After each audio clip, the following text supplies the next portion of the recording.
नमस्कार दोस्तों, स्वागत है आपका हमारे चैनल नॉलेज और न्यूज अभी तक पर।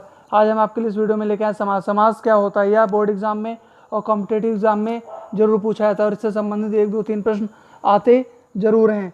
और यहाँ पे हम आपके लिए कोई शॉर्ट ट्रिक नहीं लेके आए हैं। शॉर्ट ट्रिक हर जगह काम में नहीं आती है। हम आपके लिए आसान विधि लेके आए हैं, यानी कि थोड़ा सा लॉन्ग मेथड होगा, लेकिन यह बहुत ही आपके लिए मददगार साबित होगा।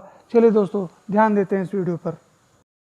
चलिए स्टार्ट करते हैं। समाज में मुख्य रूप से अधिक प्रयोग होने वाले शब्द। समाज में हम आपको पहले ही कुछ शब्दों के बारे में बता देंगे, जिससे कि आगे आपको समस्या ना हो, क्योंकि दिए हुए स्क्रीन पे आपको जो शब्द दिखाई पड़ रहे हैं ये आगे बहुत ज़्यादा समाज में उपयोगी है, क्योंकि इन्हीं शब्दों का अधिक प्रयोग हुआ है। जैसे उदाहरण लेते हैं घुड़सवार। घुड़सवार का मतलब है घोड़े पर सवार। पूर्वपद। पूर्वपद का मतलब है प्रथम, मतलब पहला शब्द। प्रथम शब्द इसमें क्या है? घोड़े पर सवार, मतलब इसमें जो पहला जो शब्द है घोड़े, घोड़े यहाँ पर प्रथम शब्द कहलाएगा। उत्तर पद। उत्तर पद का मतलब है आखिरी शब्द। किसी भी समास विग्रह का जो आखिरी जो शब्द होता है वह दूसरा शब्द कहलाता है, जैसे कि इसमें दिया हुआ है सवार। विभक्ति। विभक्ति का मतलब होता है अलग करना। किसी भी शब्द को अगर कोई शब्द अगर अलग करता है वो होता है विभक्ति। जैसा कि यहाँ पर दिया हुआ पर शब्द जो है ये कारक भी है। लुप्त। लुप्त का मतलब होता है गायब होना। घुड़सवार शब्द बनने से पर मतलब कारक शब्द लुप्त हो गया है। और समस्त पद यहाँ पर हमारा क्या है? घुड़सवार। समास विग्रह एक शब्द को जब अलग अलग करते हैं उसे समास विग्रह कहते हैं। जैसे कि घोड़े पर सवार, यहाँ पर घुड़सवार पर हमारा जो पर शब्द इस्तेमाल हुआ है उससे हमारा यहाँ पर समास विग्रह बन गया है। चलिए दोस्तों, अब देखते हैं अपना आगे का टॉपिक। बात करते हैं समास की परिभाषा के बारे में। समास का मतलब है संक्षिप्तीकरण, मतलब किसी बड़े शब्द का नया और छोटा जब कोई रूप जब बनता है तो वह संक्षिप्तीकरण कहलाता है, यानी वह होता है समास। दो या दो से अधिक शब्द मिलकर एक नए एवं सार्थक शब्द की रचना करते हैं, उसे समास कहते हैं। समास रचना में हमेशा दो पद होते हैं, एक होता है पूर्व पद और एक होता है उत्तर पद। पूर्व पद को बोलते हैं पहला शब्द, उत्तर पद को बोलते हैं दूसरा शब्द। इन दोनों से जो नया शब्द बनता है उसे समस्त पद कहते हैं। जैसे रेखांकित। रेखांकित यहाँ पर दोस्तों समस्त पद है और रेखा से अंकित ये हमारा समास विग्रह है, यानी कि रेखा से अंकित ये हमारा एक बड़ा शब्द था, तो ये थोड़ा सा पढ़ने में कठिनाई हो रही थी, लिखने में भी थोड़ा सा जगह एक प्रकार से ज़्यादा लेता है, तो हमने इसको जब समास में जब इसे परिवर्तित किया तो ये हमारा क्या हो गया? रेखांकित। और जब इसी समस्त पद को जब हम इसको पृथक पृथक मतलब अलग अलग कर देंगे तो ये हमारा दोबारा वापस से फिर से बन जाएगा रेखा से अंकित। तो जो रेखा से अंकित है ये हमारा समास विग्रह कहलाएगा और रेखांकित हमारा समस्त पद मतलब यहाँ पे समास कहलाएगा। और रेखांकित में यहाँ पे रेखा जो शब्द है वो हमारा पूर्व पद है और अंकित जो शब्द है वो हमारा उत्तर पद है। चलिए देखते हैं अब समास के कितने भेद होते हैं। चलिए बात करते हैं समास में कुल कितने भेद होते हैं। समास में कुल 6 भेद होते हैं। पहला तत्पुरुष समास, दूसरा कर्मधारय समास, तीसरा होता है द्विगु समास, चौथा होता है बहुव्रीहि समास, पांचवा होता है द्वंद्व समास, छठा होता है अव्यय भाव समास। अब दोस्तों इसमें यह भी जान लेंगे इसको सरल भाषा में, जिससे कि अब हम जब आगे इन भेदों के बारे में पढ़ेंगे तो इसमें कौन कौन से पद प्रधान होते हैं, कौन से नहीं होते हैं। इसमें तत्पुरुष समास में हमेशा उत्तर पद प्रधान होता है, कर्मधारय में हमेशा दोनों पद प्रधान होते हैं, द्विगु समास में हमेशा पहला पद संख्यावाचक होता है, बहुव्रीहि समास में किसी तीसरे शब्द का पता चलता है, मतलब ऐसा लगता है कि कोई तीसरे शब्द की उत्पत्ति होगी। द्वंद्व समास की बात करें तो दोनों ही पद प्रधान होते हैं, विग्रह करने पर दोनों शब्द के बीच डैश का साइन लगता है, मतलब हेफन लगता है। और अव्यय भाव समास की अगर बात करें तो इसमें पूर्व पद यानी कि प्रथम पद ही क्या होता है? प्रधान होता है। जैसे कि अभी हम लोगों ने पहले पढ़ा था घोड़े पर सवार, तो इसमें जो घोड़ा जो शब्द था यानी कि घोड़े, घोड़े शब्द हमारा क्या था? पूर्व पद था, और जो सवार जो शब्द था वह हमारा उत्तर पद था। चलिए दोस्तों अब आगे बात करते हैं समाज के कुल भेदों की परिभाषाओं के बारे में। इन्हें किस प्रकार से और आसानी से पढ़ें जिससे कि याद करने में बहुत आसानी रहे और एग्जाम्पल्स को भी हम लोग आसानी से हल कर सके, पहचान सकें। चलिए देखते हैं। चलिए बच्चों बात करते हैं तत्पुरुष समास की परिभाषा के बारे में। इस समास में हमेशा दूसरा पद मतलब उत्तर पद ही प्रधान होता है और तत्पुरुष समास में दोनों शब्दों के बीच सदैव कारक चिन्ह का प्रयोग होता है, जो समस्त पद बनाते समय पर सदैव लुप्त हो जाता है, मतलब गायब हो जाता है। प्रथम मतलब पूर्व शब्द मतलब विशेषण होता है, और द्वितीय मतलब उत्तर शब्द मतलब विशेष होता है। इसमें हमेशा सदैव इसमें प्रथम मतलब पूर्व शब्द ही इसमें विशेषण होता है, और द्वितीय शब्द हमारा सदैव विशेष होता है। जैसे उदाहरण के तौर पर बात करें, राजा का कुमार, राजा का कुमार एक हमारा समाज विग्रह है, और राजकुमार हमारा जो नए जो शब्द की जो रचना हुई है ये हमारा समाज मतलब एक ये सार्थक शब्द मतलब समस्त पद ये है। इसमें अगर हम बात करें विशेषण क्या है, तो राजा हमारा विशेषण है और विशेष हमारा इसमें कुमार है। अब अगर हम बात करें दूसरे उदाहरण की, तो रचना को करने वाला, रचना को करने वाला समाज विग्रह कहलाएगा, और रचनाकार हमारा क्या कहलाएगा, ये हमारा समस्त पद कहलाएगा। दोस्तों इसमें रचना जो है वह हमारा विशेषण है, और करने वाला हमारा विशेष है, और विग्रह इसमें हमारा का और को यह हमारा कारक है। दोस्तों इस प्रकार से हम लोग इसको बहुत ही आसानी से पहचान सकेंगे। जहाँ पर का या को शब्द का इस्तेमाल होगा वह, और यहाँ पर जिस भी प्रकार से कारक शब्द का इस्तेमाल होगा वह हमारा वहाँ पर तत्पुरुष समास होगा। दोस्तों अब हम लोग बात करेंगे कि तत्पुरुष समास के कितने भेद होते हैं और उन परिभाषाओं को किस प्रकार से याद करें कि उसको बड़ी आसानी से याद कर लें, और उनके नियम को देख के बड़ी आसानी से हम लोग उनके उदाहरण को पहचान सकें और बता सकें यहाँ पर कौन सा समास लागू होता है। चलिए देखते हैं अब आगे। चलिए बात करते हैं तत्पुरुष समास में कुल कितने भेद होते हैं। तत्पुरुष समास में कुल 6 भेद होते हैं, और हम आपको पहले ही बताना चाहेंगे इन 6 समास में सदैव कारक शब्द का ही प्रयोग होता है। और जब इन 6 समास में हम समस्त पद की जब रचना करते हैं, यानी कि समास विग्रह से जब हम समस्त पद की रचना करेंगे तो सदैव कारक शब्द का लोप हो जाएगा, मतलब कारक शब्द यहाँ पर गायब हो जाएगा। चलिए बात करते हैं तत्पुरुष समास के भेद के बारे में। यहाँ पर कर्म तत्पुरुष की अगर हम बात करें तो यहाँ पर कर्म तत्पुरुष में को शब्द जो है वो को शब्द हमारा कारक है, और कारक शब्द का समस्त पद बनाते समय में इसका लोप हो जाएगा। अगर बात करें मनोहर, मनोहर हमारा समस्त पद है, मन को हरने वाला हमारा यहाँ पर समास विग्रह है, यानी कि यह पृथक पृथक है। मनोहर हमारा एक समस्त पद था, मनोहर को जब इसकी विभक्ति की तो हमारा यह क्या बन गया, मन को हरने वाला। और यहाँ पर जो को शब्द है वह हमारा कारक है। अब बात करते हैं करण तत्पुरुष समास की। करण तत्पुरुष में सदैव कारक जो शब्द है वह से होता है, मतलब अगर यहाँ पर बात करें कि जिस समास विग्रह में से शब्द की आवर्ती हो जाए, मतलब जब से शब्द जब आ जाएगा तब वहाँ पर करण तत्पुरुष की पहचान होगी। अगर बात करें यहाँ पर कर्मवीर, कर्मवीर हमारा समस्त पद है, और कर्मवीर का अगर समास विग्रह की अगर बात करें तो कर्म से वीर, यहाँ पर जो से शब्द है वह हमारा कारक है, और कर्म से वीर हमारा बन गया क्या, कर्म से वीर कर्मवीर। मतलब यहाँ पर कर्म हमारा जो शब्द है वह हमारा प्रथम शब्द है, और वीर हमारा क्या है, वीर हमारा उत्तर पद है। तो हमारा यहाँ पर क्या बन गया, कर्म से वीर। अब बात करें अगर संप्रदान तत्पुरुष की, तो संप्रदान तत्पुरुष में सदैव अगर कोई कारक यूज होता है, मतलब प्रयोग होता है, तो वह है के लिए। अब बात करें देशभक्ति, देशभक्ति हमारा यहाँ पर समस्त पद है, और देश के लिए भक्ति, तो यहाँ पर जो देश के लिए भक्ति के बीच में जो के लिए जो शब्द आया है यह हमारा कारक है। क्या है दोस्तों, कारक है। और देश हमारा यहाँ पर क्या है, प्रथम पद है, और भक्ति उत्तर पद है, मतलब यहाँ पर दूसरा पद है। अब बात करें अगर अपादान का समास की, तो यहाँ पर जो अपादान जो हमारा जो तत्पुरुष जो समास है इसमें सदैव से शब्द की आवर्ती होगी, मतलब अगर बात कहें तो से जो पद है यह हमारा क्या है, कारक है। यहाँ पर जो समस्त पद है जलहीन, अगर जलहीन का अगर हम लोग यहाँ पर समास विग्रह अगर करें तो यहाँ पर बन जाएगा जल से हीन, और जल हमारा यहाँ पर प्रथम पद है, और हीन क्या है, यहाँ पर उत्तर पद है, और से हमारा क्या है, कारक है। और जब हम लोग जल से ही इनको जब पुनः मतलब दोबारा समस्त पद जब बनाएंगे तो शेष शब्द की क्या हो जाएगी, शेष शब्द गायब हो जाएगा, यानी कि लुप्त हो जाएगा। अब बात करें अगर संबंध तत्पुरुष की तो सदैव इसमें का, की, के का, इन्हीं 3 कारक का प्रयोग होता है। अगर बात करें कि जलयान, जलयान यहाँ पर क्या है, हमारा समस्त पद है।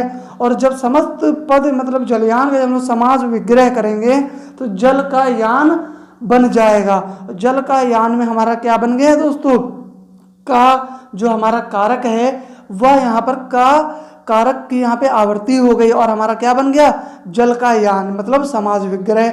जब समास विग्रह को जब हम लोग पुनः जब बनाएंगे समस्त पद तो क्या बन जाएगा दोस्तों, जलयान। और का हमारा यहाँ पर क्या है, कारक है, जल का यान हमारा क्या बन गया, समास विग्रह। जल हमारा यहाँ पर प्रथम है और यान क्या है, उत्तर पद है। अब बात करें अगर अधिकरण तत्पुरुष समास की तो अधिकरण में हमेशा पर और में कारक शब्द का ही प्रयोग होता है। जहां पर या फिर में 2 शब्दों के बीच में अगर प्रयोग अगर हो जाए तो वहां पर अधिकरण तत्पुरुष समास कहलाएगा।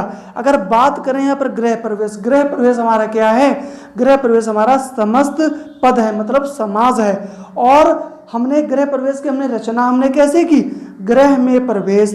तो गृह में प्रवेश में हमारा जो में जो शब्द आया है यह हमारा क्या है दोस्तों, कारक है। और गृह में प्रवेश में से हमने क्या किया, में शब्द को हमने लुप्त कर दिया मतलब गायब कर दिया गया। तो यहाँ पर जब में जब शब्द हटा दिया तो क्या बन गया, गृह प्रवेश। और गृह प्रवेश हमारा क्या बन गया, समस्त पद। और गृह में प्रवेश की बात करें तो गृह हमारा यहाँ पर प्रथम शब्द है और प्रवेश हमारा क्या है, उत्तर पद है। और में क्या है हमारा यहाँ पर कारक है और हमारा ये क्या बन गया, अधिकरण तत्पुरुष हमारा यहाँ पर समास बन गया है। इस प्रकार से हम लोग इन 6 तत्पुरुष समास के भेद की यहाँ पर पहचान करेंगे। अब बात करते हैं अन्य बाकी बचे 5 समास के बारे में, चलिए देखते हैं। ये बच्चों बात करते हैं कर्मधारय समास की। वह समास जिसका पहला शब्द सदैव विशेषण तथा दूसरा शब्द हमेशा विशेष होता है वह कर्मधारय समास कहलाता है। इस समास का उत्तर पद हमेशा प्रधान होता है और विग्रह करते समय दोनों पदों के बीच में के समान है जो रूपी में से किसी एक शब्द का प्रयोग अगर होता है तो वहां पर कर्मधारय समास ही कहलाएगा। अगर हम इसे उदाहरण के तौर पर समझें तो यहाँ पर हमारे चरण कमल, महादेव, देहलता तीनों हमारे समस्त पद हैं यानी कि समास हैं। और जब हमने इन तीनों समास का जब समास विग्रह किया है यानी पृथक पृथक किया है तो यहाँ पर के समान है जो रूपी इन तीनों शब्दों का क्या हो गया, प्रयोग हुआ है। चलिए बात करते हैं चरण कमल की। चरण कमल में हमने जब इसको समास विग्रह किया है तो कमल के समान चरण यहाँ पर बताया गया मतलब चरण की तुलना कमल के अनुसार की गई है। तो बात करें कमल तो कमल हमारा प्रथम पद है, चरण हमारा उत्तर पद है। और कमल साथ साथ में प्रथम पद भी है, चरण उत्तर पद है। और अगर बात करें इसमें प्रधान कौन सा है तो कमल, यानी कि कमल यहाँ पर प्रधान नहीं है, बिल्कुल नहीं है।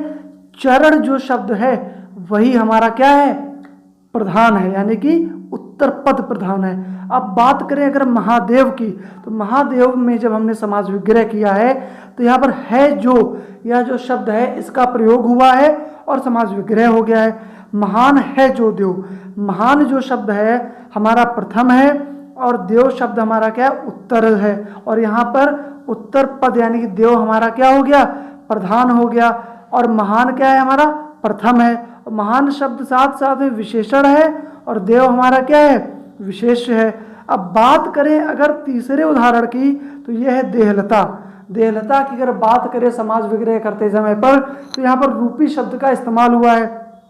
तो फिर देह हमारा प्रथम और लता क्या है, उत्तर पद मतलब प्रधान है। यहाँ पर लता शब्द हमारा प्रधान है और रूपी शब्द हमारा क्या कर रहा है, विग्रह कर रहा है। मतलब दोनों शब्दों के बीच में रूपी शब्द के मिल जाने से हमारा क्या बन गया, यहाँ पर समास विग्रह बन गया है। अब अगर बात करते हैं कि कैसे पहचान होगी यहाँ पर कि कर्मधारय समास है तो अगर बात करें के समान है जो और रूपी अगर तीनों शब्दों में से किसी का प्रयोग हो जाए तो क्या होगा, सदैव हमेशा क्या बन जाएगा, कर्मधारय समास।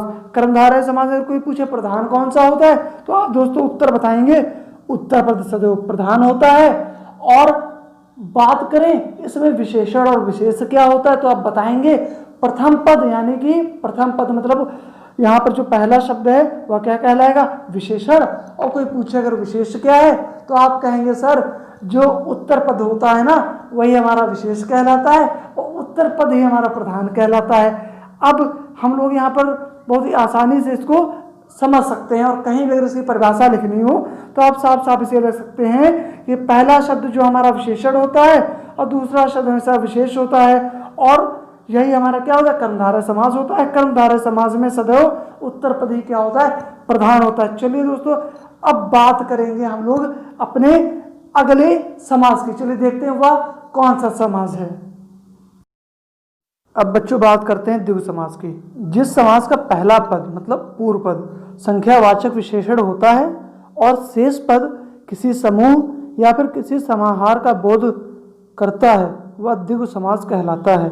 अगर हम लोग यहाँ पे बात करें दोपहर, दोपहर का मतलब दो पहरों का समाहार, इसमें दो का मतलब दो संख्या है। अब बात करें अगर दूसरे उदाहरण की तो इसमें है त्रिकोण, त्रिकोण का मतलब तीन कोणों का समूह, इसमें त्रि का मतलब तीन संख्या है। दोस्तों हमेशा द्विगु समास में किसी न किसी संख्या का ही वर्णन होता है, क्योंकि इसकी जो सबसे विशेष पहचान है वो है संख्या।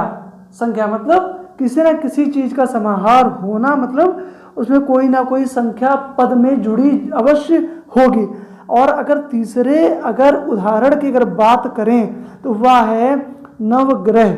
नवग्रह का मतलब है नौ ग्रहों का समाहार, तो नौ का मतलब नौ संख्या मतलब नौ ग्रहों का समाहार। दोस्तों नौ ग्रह का मतलब कहा गया है कि जो नौ जो ग्रह हैं मतलब नौ ग्रहों का समाहार। यहाँ पे कहा गया है कि नौ ग्रह कहीं ना कहीं आपस में आके मिलजुल के मतलब एक समूह में है। तो दोस्तों यहाँ पर अब बात करें अगर समाहार तो समाहार का मतलब है कि किसी चीज का समूह होने का पता चलना, वही होता है हमारा समाहार। चलिए अब बात करते हैं अगले समास की। बच्चों अब बात करते हैं बहुव्रीहि समास क्या होता है। इस समास में कोई पद प्रधान नहीं होता है, इसमें दोनों पद मिलकर तीसरे पद का हमेशा निर्माण करते हैं, वह समास होता है। यानी कि इसमें ना कोई प्रथम पद होता है ना कोई दूसरा पद प्रधान होता है, यानी कि ना यहाँ पे कोई प्रथम और दूसरा पद कोई भी इसमें से प्रधान होता ही नहीं है। ये दोनों मिलकर सदैव तीसरे शब्द की उत्पत्ति करते हैं, मतलब तीसरे शब्द का या सदैव निर्माण करते हैं। इसमें ना कोई पद प्रधान होता है ना ही इसमें कोई गौड़ होता है, बल्कि ये दोनों मिलकर सदैव तीसरे पद की ही आवृत्ति करते हैं, मतलब तीसरे शब्द को ही बनाकर लाते हैं, यानी कि इससे तीसरा शब्द ही बनता है। ठीक है, अगर बात करें उदाहरण के तौर पर मुरलीधर। दोस्तों अगर मुरलीधर का अगर तात्पर्य है तो मुरलीधर से अगर आप किसी भी कारक को अगर जोड़ना चाहें तो कुछ बन नहीं सकता है। यहाँ पर अगर हम कुछ बनाएंगे तो मुरली बजाने वाला, मुरली बजाने वाला अर्थात श्री कृष्ण। तो यहाँ पर दोस्तों अगर मुरली बजाने वाला जो हमने यहाँ पर जो विग्रह इसका जो किया है, यहाँ पर मुझे क्या मिला है, श्री कृष्ण। यहाँ पर किसी अगर तीसरे शब्द की उत्पत्ति हुई है तो क्या हुई है, श्री कृष्ण। अगर बात करें अगले उदाहरण की तो यहाँ पर है त्रिलोचन। त्रिलोचन का मतलब क्या है, तीन आंखों वाला। तो दोस्तों तीन आंखों वाला होता कौन है, हम आप जैसे लोग तो नॉर्मल कोई इंसान तो कोई त्रिलोचन तो होते नहीं है। अगर बात करें तीन आंखों वाला तो यहाँ पर है भगवान शिव की बात कर रहे हैं, यानी कि शिव जी अर्थात शिव जी के तीन आंखों की ही सदैव बात हुई है। और आप लोगों ने देखा है भगवान शिव जी के हमेशा मस्तक पे माथे पर तीसरा हमेशा आपको आंख का चिन्ह दिखाई पड़ेगा, वह सदैव आंख ही होता है। इसलिए यहाँ पर त्रिलोचन की अगर तुलना की गई है तो वह शिव जी से ही तुलना की गई है। इसमें समस्त पदों का विग्रह करने पर एक नए तीसरे शब्द का ही हमेशा निर्माण हुआ है और होता है और होगा। दोस्तों यहाँ पर यानी कि और कोई भी अगर आपसे पूछे कि आप बहुव्रीहि समास में क्या कोई पद कोई प्रधान होता है, इसमें बिल्कुल कोई पद इसमें प्रधान नहीं होता है। अच्छा, तो होता क्या है दोस्तों, दोनों पदों से मिलकर तीसरे पद का निर्माण होता है, वही समास कहलाता है। यानी कि हमेशा तीसरा पद जो बनता है उसी की जो पहले के जो पद हैं उनसे क्या हो जाती, तुलना हो जाती। इसमें ना कोई प्रथम और ना कोई द्वितीय शब्द, कोई भी इसमें प्रधान नहीं होता है। चलिए अब बात करते हैं अगले समास की। अब बच्चों बात करते हैं द्वंद्व समास की। द्वंद्व समास में दोनों पद हमेशा सदैव प्रधान होते हैं, वह द्वंद्व समास ही कहलाएगा, यानी कि वह द्वंद्व समास कहलाता है। अगर हम लोग बात करें कि जब द्वंद्व समास का हम लोग जब समास विग्रह करेंगे तो समास विग्रह करते समय और, या, एवं इन्हीं तीन शब्दों का प्रयोग होगा जब समस्त पद को हम लोग समास विग्रह में परिवर्तित करेंगे। आज इन्हीं तीन शब्दों का ही क्या होगा, प्रयोग होगा। जैसे उदाहरण के तौर पर बात करें, अन्न जल। अन्न जल हमारा समस्त पद है और जब हमने इसका समास विग्रह किया तो ये हमारा बन गया अन्न और जल। तो अन्न और जल हमारा कैसे बना, जब हमने और शब्द का जब हमने प्रयोग किया तो हमारा समस्त पद हमारा समास विग्रह में परिवर्तित हो गया। जब हम पुनः समास विग्रह को जब हम लोग समस्त पद में जब हम लोग परिवर्तित करेंगे तो जो हमने इन शब्दों का प्रयोग किया है जैसे कि और, या, एवं, इन शब्दों का सदैव लोप हो जाएगा और हमारा पुनः समस्त पद में परिवर्तित हो जाएगा। अगर बात करें अन्य उदाहरण के तौर पर, धनी और निर्धन। धनी और निर्धन हमारा समास विग्रह है और जब हम इसको समस्त पद में परिवर्तित करेंगे तो और शब्द का लोप हो जाएगा और हमारा बन जाएगा धनी निर्धन। बात करें दो या चार, जो हमारा जो अन्य उदाहरण है दो या चार, यहाँ पर हमने समास विग्रह करते समय पर या शब्द को हमने यहाँ पर क्या कर लिया, जोड़ लिया है और हमारा क्या बन गया, दो या चार। जब दो या चार को समस्त पद में परिवर्तित करेंगे तो हमारा हो जाएगा दो चार। अब बात करते हैं लंबा एवं चौड़ा, यानी लंबा एवं चौड़ा में हमारा जो एवं जो शब्द है यह हमारा समास विग्रह कर रहा है। जब एवं शब्द को जब हटा देंगे तो हमारा यहाँ पर समस्त पद फिर से क्या बन जाएगा, लंबा चौड़ा। अगर हम यहाँ पर साफ साफ शब्दों में अगर कहें कि अगर कहीं पे भी दो शब्द यानी दो पद अगर एक समान होंगे तो वह द्वंद्व समास होगा। और अगर और या एवं का अगर प्रयोग हुआ है तब भी इससे पहचान हो जाएगी कि यहाँ पर कौन सा समास है, तो आप लोग पहचान कर तुरंत बता देंगे कि यहाँ पर द्वंद्व समास की उत्पत्ति हुई, यानी कि यहाँ पर द्वंद्व समास का प्रयोग हुआ है, क्योंकि द्वंद्व समास में ही सिर्फ और या एवं का प्रयोग होता है समास विग्रह करते समय पर। चलिए हम लोग यहाँ पे दो चार और अन्य उदाहरण से इसको समझते हैं। अब बात करते हैं अन्य उदाहरण से। अपना पराया दोस्तों, जैसे कि अपना पराया यहाँ पर समस्त पद है और दोनों ही प्रधान है। जब हमने इसको समास विग्रह में परिवर्तित किया तो ये बन गया अपना और पराया। दूसरे उदाहरण की बात करें, जल वायु, इसमें भी दोनों प्रधान है, क्योंकि बताया ही अभी हमने था आपको कि दोनों पद इसमें प्रधान होते हैं यानी एक समान होते हैं। जैसे कि जल और वायु, यहाँ पर भी और हो गया शब्द का मिल गया है और हमारा क्या बन गया, यहाँ पर समास विग्रह हो गया। स्त्री पुरुष दोनों समान है, जब इसका समास विग्रह किया स्त्री और पुरुष बन गया। अब बात करते हैं चौथे उदाहरण की, दूध पनीर। अगर इसमें बात करें दूध और पनीर, यानी कि दूध और पनीर हमारा समास विग्रह, दूध पनीर दोनों ही हमारे समस्त पद हैं यानी समास हैं।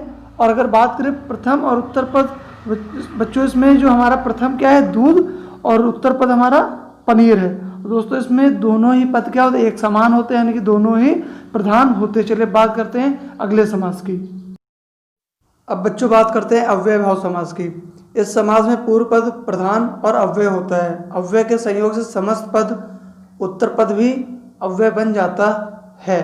मतलब अगर यहाँ पे बात करें कि यानी कि कहने का मतलब साफ साफ यहाँ पे तात्पर्य है कि इसमें जो पूर्व पद होता है प्रधान होता है, प्रधान के साथ साथ अव्यय भी होता है। और जब पूर्व पद जब उत्तर पद से जब मिल जाता है तो वह क्या बन जाता है, फिर दोनों मिलकर पूरा समस्त पद ही अव्यय बन जाता है। यानी कि समस्त पद बनाने से पहले यानी कि जब समास विग्रह जब रहता है तो वहाँ पर जो पूर्व पद होता है, यानी जो पूर्व पद मतलब वह सिर्फ प्रधान होता है, प्रधान के साथ साथ वह अव्यय भी होता है। और जो उत्तर पद होता है वह क्या रहता है, वो सिर्फ उत्तर पद रहता है, ना कि वो सिर्फ उत्तर पद रहता है, प्रधान भी नहीं होता है और प्लस अव्यय भी नहीं होता है। और जब हम इसका समस्त पद में जब इसको परिवर्तित करते हैं, मतलब समास में जब इसे परिवर्तित करते हैं, तब यह हमारा क्या बन जाता है, प्रथम और उत्तर पद दोनों मिलकर क्या हो जाते हैं, यह अव्यय में परिवर्तित हो जाता है और प्लस समस्त पद भी कहलाता है। अगर उदाहरण के तौर पर बात करें प्रतिदिन, यहाँ पर प्रति हमारा क्या है, प्रथम है, प्रथम यहाँ पर शब्द है, और दिन क्या है, यहाँ पर हमारा दूसरा शब्द है, मतलब उत्तर पद है।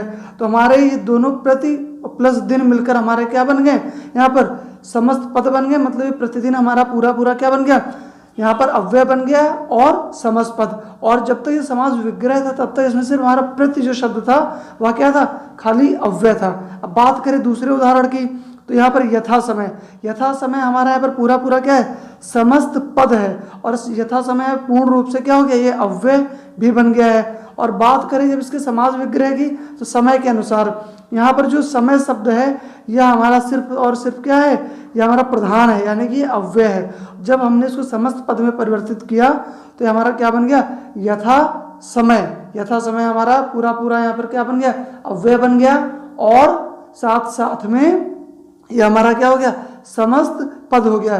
चलिए बच्चों थोड़ा सा इसको अन्य उदाहरण से समझने की कोशिश करते हैं, अन्य उदाहरण से समझते हैं। बात करें यहाँ पर पहला उदाहरण गली गली।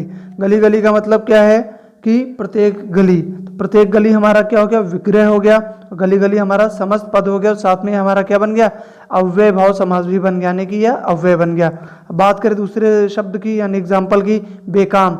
बेकाम भी हमारा क्या है, समस्त पद और साथ में अव्यय है।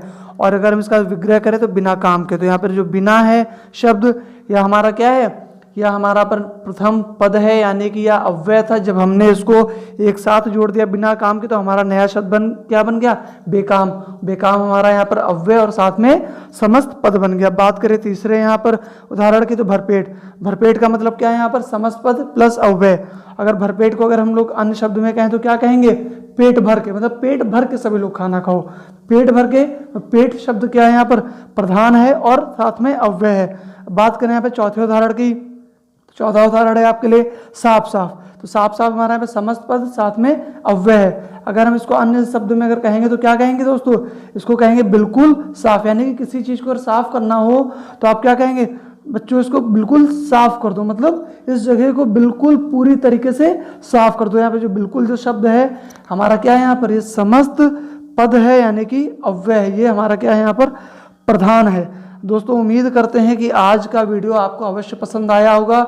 और भी नए नए वीडियोस देखने के लिए, चाहे वो हिंदी ग्रामर से संबंधित हो या इंग्लिश ग्रामर से, मैथ से, रीजनिंग से, या हिस्ट्री पॉलिटिक्स, और चाहे वो इकोनॉमिक्स से रिलेटेड कोई भी अन्य प्रकार के वीडियो अगर आपको देखने हो तो आप हमारे चैनल को लाइक एंड सब्सक्राइब करें। और उम्मीद करते हैं आपको पूरी तरीके से आपको समाज यहाँ पर समझ में आया होगा।